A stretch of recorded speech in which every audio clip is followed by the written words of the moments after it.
할렐루야. 오늘도 말씀으로 시작하는 여러분들을 사랑하고 축복합니다. 오늘도 말씀 붙잡으시고 그 말씀을 통해서 힘있게 생명의 삶을 사시는 여러분 되기를 축원합니다. 오늘 말씀은 마태복음 19장 16절에서 30절 말씀입니다. 제가 봉독하도록 하겠습니다. 어떤 사람이 주께 와서 이르되 선생님이여 내가 무슨 선한 일을 하여야 영생을 얻으리이까? 예수께서 이르시되 어찌하여 선한 일을 내게 묻느냐? 선한 이는 오직 한 분이시라. 내가 생명에 들어가려면 계명들을 지키라. 이르되 어느 계명이오니까? 예수께서 이르시되 살인하지 말라, 간음하지 말라, 도둑질하지 말라, 거짓 증언하지 말라, 내 부모를 공경하라, 내 이웃을 내 자신과 같이 사랑하라 하신 것이니라. 그 청년이 이르되 이 모든 것을 내가 지키었사온데 아직도 무엇이 부족하니까? 예수께서 이르시되 내가 온전하고자 할진대 가서 내 소유를 팔아 가난한 자들에게 주라. 그리하면 하늘에서 보화가 내게 있으리라. 그리고 와서 나를 따르라 하시니 그 청년이 재물이 많음으로 이 말씀을 듣고 근심하며 가니라. 예수께서 제자들에게 이르시되 내가 진실로 너희에게 이르노니 부자는 천국에 들어가기가 어려우니라. 다시 너희에게 말하노니 낙타가 바늘기로 들어가는 것이 부자가 하나님의 나라에 들어가는 것보다 쉬우니라 하시니 제자들이 듣고 몹시 놀라 이르되 그렇다면 누가 구원을 얻을 수 있으리까? 예수께서 그들을 보시며 이르되 사람으로는 할 수 없으나 하나님으로서는 다 할 수 있느니라. 이에 베드로가 대답하여 이르되 보소서 우리가 모든 것을 버리고 주를 따랐사온데 그런즉 우리가 무엇을 얻으리이까? 예수께서 이르시되 내가 진실로 너희에게 이르노니 세상에 새롭게 되어 인자가 자기 영광의 보좌에 앉을 때에 나를 따르는 너희도 12 보좌에 앉아 이스라엘 12지파를 심판하리라. 또 내 이름을 위하여 집이나 형제나 자매나 부모나 자식이나 전토를 벌인 자마다 여러 배를 받고 또 영생을 상속하리라. 그러나 먼저 된 자로서 나중되고 나중된 자로서 먼저 될 죄가 많으니라. 이 세상에서 가난하기를 원하는 사람은 저를 포함해서 아무도 없습니다. 특히나 이 자본주의 사회에서 돈이 가지고 있는 힘은 대단히 막강하죠. 그런 이유로 누구나 가능한 한 더 많은 돈을 가지고 살기를 원합니다. 그런데 중요한 것은 돈만으로는 인간의 결핍을 채울 수 없다는 사실입니다. 그래서 막대한 부를 가졌음에도 각종 범죄와 추문에 휩싸이거나 심지어 극단적인 선택을 했던 재벌가 사람들을 떠올려 보시면 충분히 이해가 가실 것입니다. 따라서 사람들은 돈 외에도 자신들의 내면을 풍요롭게 할 영적인 무언가를 찾아 추구한다는 것입니다. 상육준 그런 인사들이 명상이나 참선에 그리고 각종 종교를 쫓아가는 것이 그 대표적인 예인 것이죠. 자, 오늘 본문에 등장하는 이 부자 청년 역시 그렇다라는 거예요. 22절에 보면 이 부자 청년에 대해서 재물이 많은 사람이라고 소개하고 있습니다. 그런데 여기 재물에 해당하는 이 헬라어는 집과 땅만을 소유한 그런 것을 뿐만 아니라 모든 것을 가지고 있는 총체적인 것을 소유한 그런 것으로 번역할 수 있습니다. 그가 자수성가를 했는지 부모님께 물려받은 것이 무엇인지는 잘 모르지만 분명한 것은 그는 소위 금수저였다는 것입니다. 드라마나 영화 속에서 금수저 하면 우리가 떠오르는 것이 뭐예요? 버릇이 없거나 철이 없거나 뭐 이런 것을 상상하게 되잖아요. 자, 오늘 본문에 보면 이 부자 청년 인격적으로도 그러나 문제가 없는 것을 우리가 알 수 있습니다. 16절에 이렇게 말합니다. 어떤 사람이 주께 와서 이르되 선생님이여, 공손한 표현으로 이렇게 부르고 있는 것이죠. 이 청년은 부자이면서 훌륭하고 인격도 훌륭하고 동시에 영적인 갈망에 관심을 가지고 있었습니다. 그런 그가 그런 기회에 예수님에 대한 소식이 들려옵니다. 신비로운 이적을 일으킬 뿐만 아니라 구약 성경에 대해서 심오하고 새로운 해석을 하는 그런 말씀을 전한다는 소식이 들려온 것이죠. 그래서 그 예수님이 자신에게 영적인 길을 제시할 훌륭한 선생님이 될 거라고 기대하고 오늘 찾아옵니다.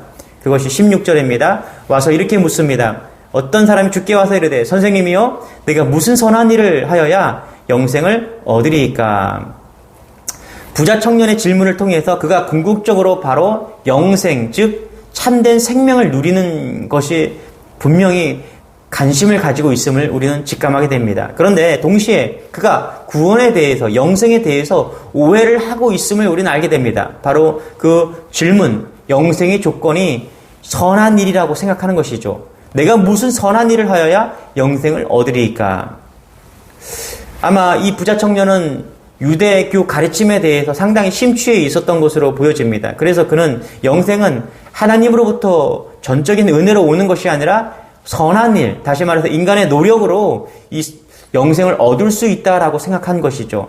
그래서 오늘 예수님을 통해서 그가 얻고자 한 것은 그 선한 일을 통해서 영생을 얻는데, 예수님이 말하는 그 선한 일, 또 다른 종류의 선한 일은 무엇입니까? 라고 이야기하고 있는 것입니다.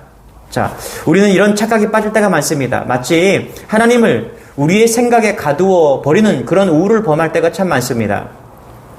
우리가 착각하는 것이 뭐냐면 신앙을 윤리도덕적 기준으로 생각할 때가 많다라는 거예요. 내가 좋으면 하나님도 좋다라고 생각할 때가 많아요. 여러분, 창세기 3장 6절에 보면 하와가 선악과를 보기에 뭐라고 이야기합니까? 먹음직하고 보암직하고 지혜로울 만큼 탐스럽다라고 이야기를 합니다. 한마디로 하와가 선악과를 딱 봤을 때 굿이었어요. 굿. 좋았다라는 겁니다. 그런가 하면 창세기 1장에 보면은 하나님이 이 땅의 모든 것을 창조하시고 나서 뭐라고 말씀하십니까? 보시기에 좋았더라. 여기서도 굿입니다. 굿. 그런데 우리가 착각하지 말아야 될 것이 무엇이에요? 내가 좋아하는 굿이냐, 아니면 하나님이 좋아하시는 굿이냐라는 거예요. 내가 좋은 게 아닙니다. 하나님이 좋은 것을 선택해야 돼요. 이것이 신앙인 거죠. 오늘 부자 청년이 그런 겁니다. 인간이 선한 것이면 하나님도 그렇게 선하게 생각할 거라고 생각하고 있는 것이죠. 이것이 그의 착각이에요. 하나님을 좋아하는 것이 아니라 하나님이 주시는 것, 하나님이 주신 것, 그것을 우리는 좋아하고 있는 것이죠. 그래서 그는 영생을 얻기 위해서 어떤 선한 것, 어떤 좋은 것을 또 해야 됩니까? 라고 지금 묻고 있는 것입니다. 이것은 질문 자체가 완전히 잘못된 것입니다. 저는 가끔 우리 자녀를 보면은 그런 생각을 할 때가 있습니다. 과자를 주거나 선물을 줄 때 아주 좋아하는 그런 자녀를 보게 됩니다. 그러면서 느끼는 것이 뭐냐면 이 아이가 이 선물을 나보다 더 좋아하는 것은 아닐까, 이런 생각을 할 때가 있는 것이죠. 여러분은 어떠세요? 그 좋은 것이 좋은 겁니까? 아니면 하나님이 정말 좋은 겁니까? 우리의 판단, 생각으로 좋으면 선이 될 수 있습니다. 그러나 윤리도덕적인 차원에서 우리는 영생으로 들어가는 것이 아니죠. 17절입니다. 예수께서 이르시되 어찌하여 선한 일을 내게 묻느냐? 선한 이는 오직 한 분이시라. 내가 생명에 들어가려면 계명을 지키라. 그 부자 청년에게 예수님께서 선한 것에 대해서 이야기하십니다. 선한 일이 아니라 오직 한 분이신 선하신 하나님, 그것을 이야기하고 있는 것이죠. 그러면서도 그의 눈높이에 맞춰서 구약 성경의 계명들을 지키라라고 대답합니다. 그러자 그 청년은 매우 당돌하게 20절 이렇게 이야기합니다. 그 청년이 이르되 이 모든 것을 내가 지키었사온데 아직도 부족한 것이 있습니까? 그것이 무엇입니까? 라고 이야기합니다. 인간이 계명 한 가지도 제대로 지키기 참 연약한 존재가 우리 인간입니다. 하지만 그 청년은 10계명은 물론이고 모든 구약 성경 말씀 가장 중요한 이웃 사랑에 대한 그런 계명까지도 자신 있게 지켰다라고 지금 이야기하고 있습니다. 얼핏 보면 교만해 보이지만 그만큼 진리에 대한 갈급함이 있음을 알고 느끼게 되는 것이죠. 또한 중요한 점은 예수님께서 그런 그의 태도를 언짢게 생각하지 않으셨을 뿐만 아니라 그에 대해서 호의를 가지고 있다는 사실이에요. 같은 본문을 묘사하는 마가복음 10장 21절에 보면 예수께서 그를 보시고 사랑하사라고 기록합니다. 세번역 성경은 예수께서 그를 눈여겨보시고 사랑스럽게 여기셨다라고 이야기를 합니다. 신약 원문이 의도하는 예수님이 그 청년을 바라보며 가졌던 따뜻한 마음을 우리가 이 번역들을 통해서 알 수 있는 것이죠. 문제는 그런 온화한 미소를 머금고 그에게 요구하신 영생의 길인 것이죠. 자, 21절입니다. 예수께서 이르시되 내가 온전하고자 할진대 가서 내 소유를 팔아 가난한 자들에게 주라. 그리하면 하늘에서 보화가 내게 있으리라. 그리고 와서 나를 따르리라. 주님께서는 그에게 재산을 팔아 가난한 사람들에게 나누어 주어서 하늘에 보화를 쌓고 당신의 따르라 라고 요구합니다. 우선 우리가 여기서 분명히 깨닫는 것이 하나 있어요. 그것은 뭐냐 하면 돈을 움켜쥐고 궁핍한 사람들을 위해 베푸는 것은, 움켜쥐지 말고 궁핍한 사람들을 위해서 베푸는 것, 그것은 하나님께서 기뻐하시는 중요한 삶의 원리라는 사실입니다. 따라서 본문 속 부자 청년뿐만 아니라 이 말씀을 접하는 우리 모두는 가난하고 소외된 그런 이웃들을 위해서 자신의 소유를 흘려보내는 일을 늘 최선을 다해서 해야 될 것입니다.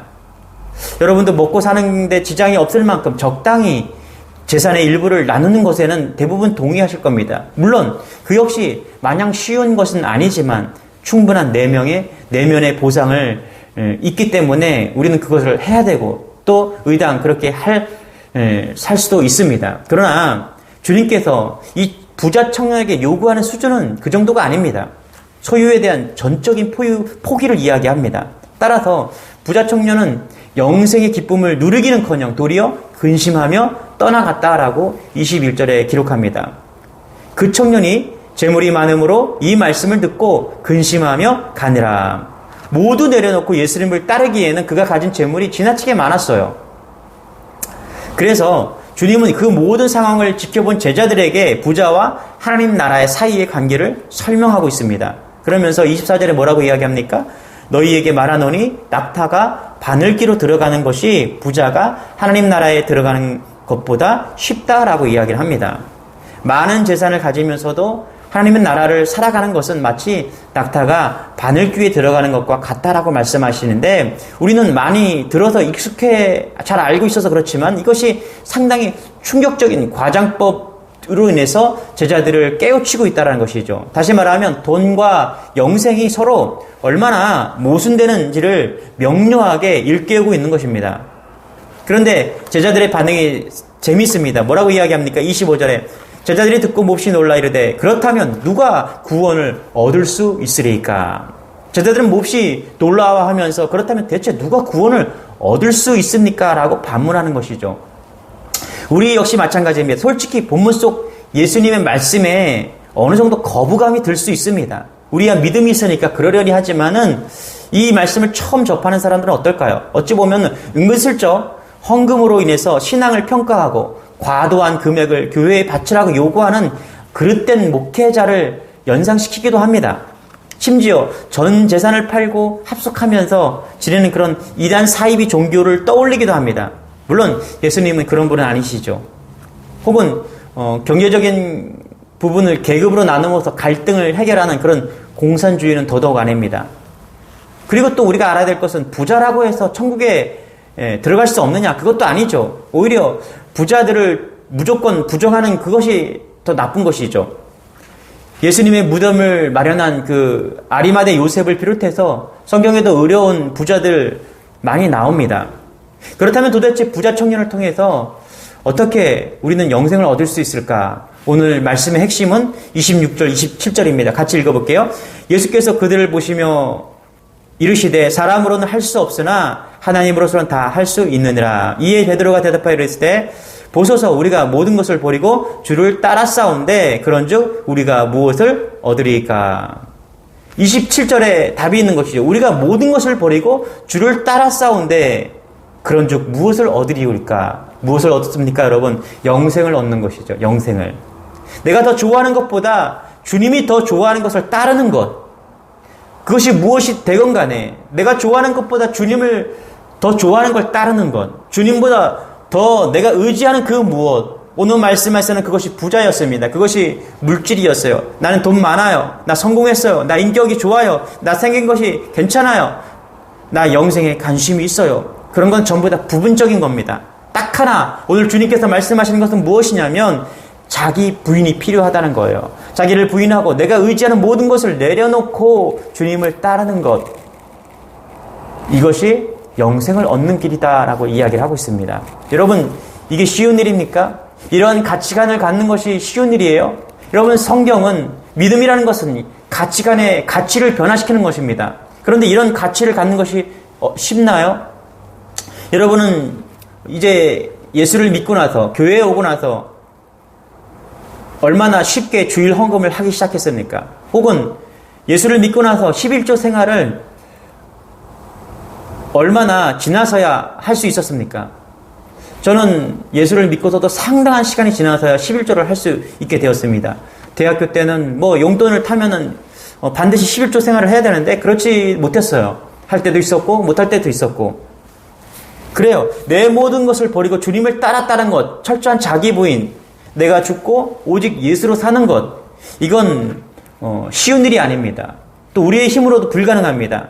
그래서 26절에 예수님께서 뭐라고 말씀하십니까? 그들을 보시며 이르시되 사람으로는 할 수 없으나 하나님으로서는 다 할 수 있느니라. 그렇죠? 사람으로서는 할 수 없어요. 오직 뭐가 필요합니까? 하나님의 은혜, 하나님의 권능, 하나님의 통치, 하나님의 간섭으로 가능한 것이 영생의 길이라는 것이죠. 그래서 오늘도 우리가 구할 것은 무엇입니까? 주님, 나는 연약합니다. 나는 부족합니다. 주님이 통치하여 주옵소서. 주님이 지켜 주옵소서. 주님을 바라봅니다. 주님, 우리를 이끌어 주옵소서. 이런 고백이 오늘도 필요한 것입니다. 말씀의 결론을 맺겠습니다. 예수님께서 하나님과 재물을 동시에 섬길 수 없다고 외치신 까닭이 바로 여기에 있는 것입니다. 그렇다면 우리는 오늘 본문 말씀을 통해서 부자 청년과 똑같은 결단과 마주하게 되는 것이죠. 예수님이 부자 청년에게 원하는 것은 돈이 아니라 자기 부인이었다. 물론 이 복잡한 세상을 살면서 하나님이냐 돈이냐를 매번 명쾌하게 양자택일할 수는 없습니다. 솔직히 저 역시 항상 돈 앞에 흔들린 것도 사실입니다. 그러나 이 모든 사람들, 부유함의 욕망과 영생의 욕망을 함께 가지고 있기 때문에 때때로 그 두 욕망과 기괴한 형태로 막 결합하기도 합니다. 그러므로 돈에 대한 현실적인 필요는 인정하되 재물에 얽매이지 않는 자기 부인이 필요하다는 거예요.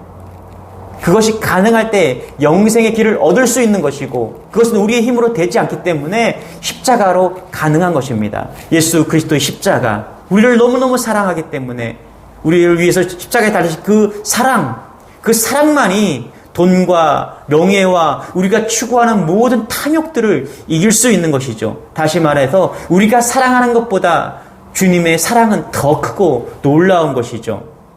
그렇습니다. 이것이 영생을 얻는 비결인 것이죠.